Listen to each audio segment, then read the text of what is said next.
तो एक बहुत ही इंटरेस्टिंग थ्योरी है जर्मन में, जर्मन भाषा में, जर्मन लैंग्वेज में जो हम सीख रहे हैं, जो हम डेली सीखते हैं। तो वो इंटरेस्टिंग थ्योरी क्या है कि उसको हम यहाँ से स्टार्ट करेंगे, यहाँ से केवन से स्टार्ट करेंगे, ठीक है। तो let's say there is a verb given, okay. Now if I make a sentence like this, is gave a deer, and then I mark a point, full stop over there.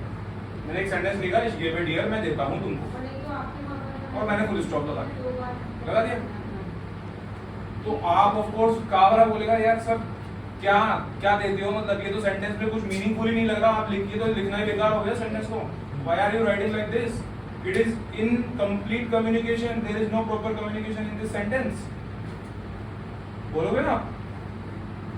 तो फिर इन्होंने बोला, तो मुझे इनकी बात सही लगी, इनका जो आर्ग्यूमेंट है वो बिल्कुल वैलिड है। तो मैंने कहा ओके, सस्टेन्ड। तो सस्टेन्ड बोल के मैंने बोला कि मैं तुमको देता हूँ, लेकिन मैं क्या देता हूँ, मैं तुमको पेन देता हूँ। तो मैं तुमको एक पेन देता हूँ, ठीक है।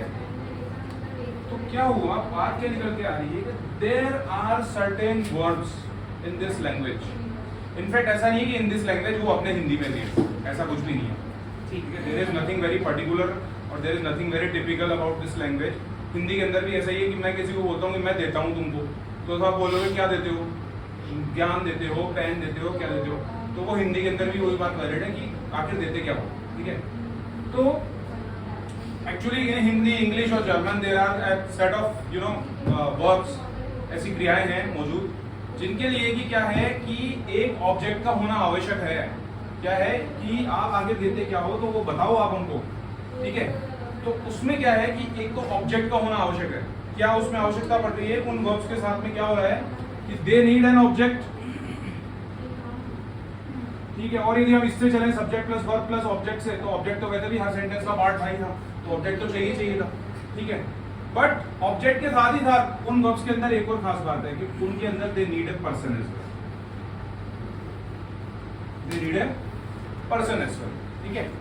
कि मैं तुमको देता हूं, तो मैं तुमको मतलब तुम आगे मतलब पर्सन आगे मतलब कि कोई व्यक्ति या कोई उसमें जो जीवित जो एंटिटी है वो उसमें इन्वॉल्व हो गई, ठीक है। पर्सन का मतलब जो भी जीवित एंटिटी है वो उसमें इन्वॉल्व हो गई, राइट।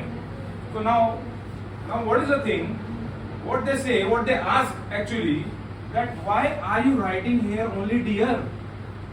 आप डिश क्यों नहीं लिख देते हो? ऐसा क्या आपको सपना आ गया था या भगवान श्री कृष्ण आए थे आपके सपने में कि बेटा सुबह उठते जब क्लास लो तो लिखना डियर वहां पे? हाँ, क्यों नहीं लिखा आपने, कि आपने डिश क्यों नहीं लिखा? Now there is a theory behind it, there is a grammatic behind it, and what is that grammatic? That grammatic confirms that you need to write such sentences in this fashion only, in this set pattern only. What they say in German language, that you need to write down these type of sentences where you need a person as well as an object. ऐसा कोई भी वाक्य जिसमें कि आपको एक पुरुष person की आवश्यकता होती है एवं कुछ चीजों की आवश्यकता होती है जिसमें कोई ऑब्जेक्ट होता है, तो उसको आप क्या करना चाहोगे, उसको आप इसी पैटर्न में लिखोगे। और इसका यदि मैं आपको फुल फॉर्म बताना चाहूँ तो वो फुल फॉर्म क्या हो जाएगी, आप इसको नॉमिनेटिव लिख लीजिए, ठीक है। इसको आप वर्ब लिख लीजिए, इसको आप डाटिव पर्सन लिख लीजिए, ठीक है। डाटिव लिखने से काम नहीं चलेगा, डाटिव पर्सन लिखिए, और यहाँ पर आप इसको आकुजाटिव ऑब्जेक्ट लिख लीजिए।